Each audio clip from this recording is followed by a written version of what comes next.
Hey, welcome back to the channel, everyone. My name's Strats. You may see the new look. I'm clean shaved today. I'm gonna grow it back ASAP, I promise. But all that shit aside, today I want to cover something that I've noticed within scrolling through the attachments and unlocking attachments for different weapons. I noticed something like in the description of the foregrips that will honestly probably make a big difference with how you're using them, which ones you decide to use, and then really how you're shooting in game. So I want to make sure you guys are getting the best accuracy and basically getting the best advantage on the battlefield.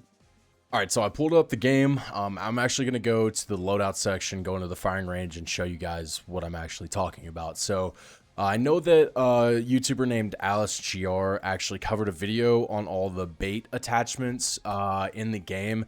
It's actually a really good video. I'm going to link it down in the description. Go show him some support and love. He's got around 800 subs right now. But it's a very good produced and informational video. But the one thing that I did not see in the video, and which I really haven't seen a lot of people cover right now, is how the underbarrels are broken for ADS speed. A lot of times whenever I was playing like the BR, or if I was in game and I was using the RPK, I would notice whenever I'd try to strafe and shoot that my accuracy was getting really thrown off. I wasn't hitting shots as much as I would standing still, and I was like, I was so confused because I grinded for the low profile stubby, which right now, you know, you go to it and you're like, wow, this is literally the best foregrip out of all of them. It increases your precision and control better than any other underbarrel. So I like would grind to level 30 or whatever to be able to put the low profile stubby on. But everything kept happening. My shots were going everywhere. A lot of times the bullets would just seemingly fly around the enemies. So I noticed the description on the foregrips, but I never really thought anything about it.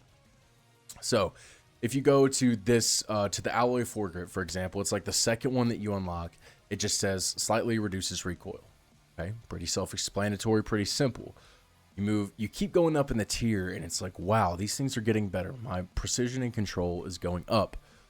But one thing that I noticed a lot of people haven't really covered is that your accuracy while ADS is decreasing. So yes, it greatly reduces your recoil and enables slightly faster transition to ADS, basically your ADS speed, but at the cost of ADS movement speed and accuracy. So for example, if I go into the firing range with, you know, no foregrip on my RPK, right? I'm moving between these columns. I'm just simply gonna strafe like I would in game, strafe and shoot basically. I'm going back between these two columns at pretty slow rate of speed because it's an LMG, but, you know, not insanely slow. Just enough to throw off an enemy's aim. But, for example, if I go to the cost of ADS movement speed and accuracy on a low profile stubby, it's a lot slower, right? So, of course, you're reducing your ADS movement speed, and that's fine if you're hitting more accurate shots. However, it's also throwing off your aim. So, let's just take this for example, right? But I'm also going to show you the SGX to show you that it's not just a one gun specific thing. First, I'm just going to show you guys if I stand still, I basically, you know, have 100% accuracy. Whatever I shoot is going to hit, right? So for your close targets, you don't really have that much distance to, you know, to really give up whenever you're trying to strafe. But as you notice, whenever I'm moving back at farther targets, and I'm trying to strafe, my bullets are seemingly going around the target no matter if I keep that red dot on them or not. So if we go back and go to the foregrip that just slightly reduces recoil instead of costing your ADS movement speed and accuracy, you know, while you're ADS'd, seemingly, I'm hitting more shots. Just in case you guys think it may be the RPK. So I'm going to take the SGX, for example, one of my favorite subs in the game. I'm going to take it out, and we're going to put no foregrip on it, okay? So I'm going to try basically keep my red dot on the target the whole time.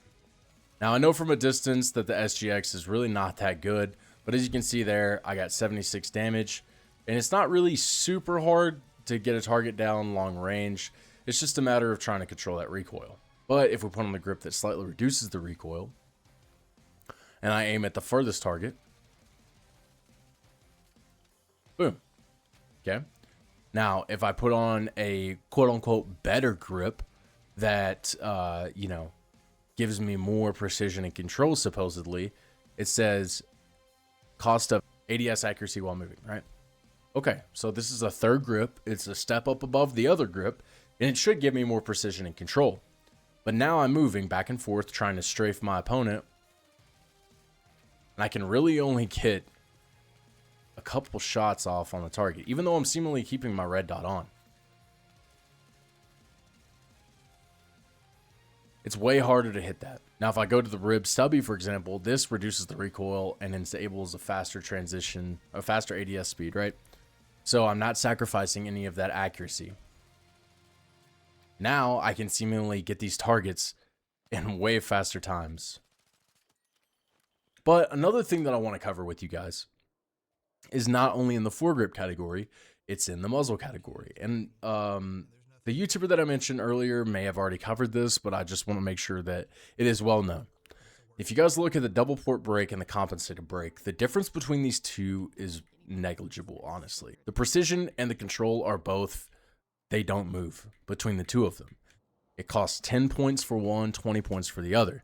So you're seemingly giving up 10 class points to put on a muzzle that literally does nothing for you. Okay, so let's go to the MP5, for example. This is the regular brake, the double port brake that you get.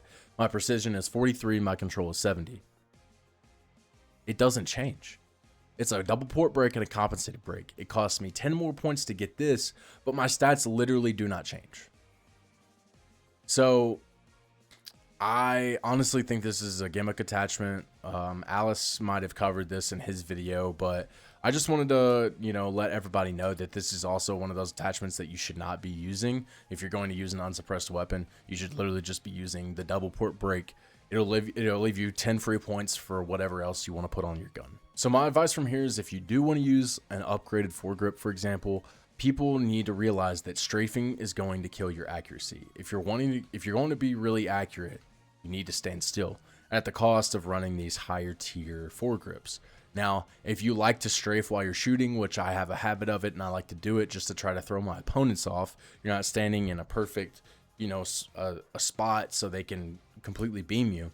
If you're going to be doing that, I would honestly recommend the rib stubby, because this doesn't decrease your accuracy while moving, or the alloy vertical, because that doesn't either. It doesn't penalize either of them. So either the rib stubby or the alloy vertical are great choices, but in my honest opinion, you know, these both have the same precision and control effect on your weapon. The only thing that the stubby does is increase your mobility, and it also increases your ADS time. So this is honestly, the rib stubby is probably the best underbarrel that you can be using right now if you like to strafe and shoot. I really hope you guys found this video useful and informational. Don't forget, if you haven't subscribed to the channel already, go ahead, click that subscribe button, like the video, and comment what you would like to see next. As always, I'll see you in my next video. Peace!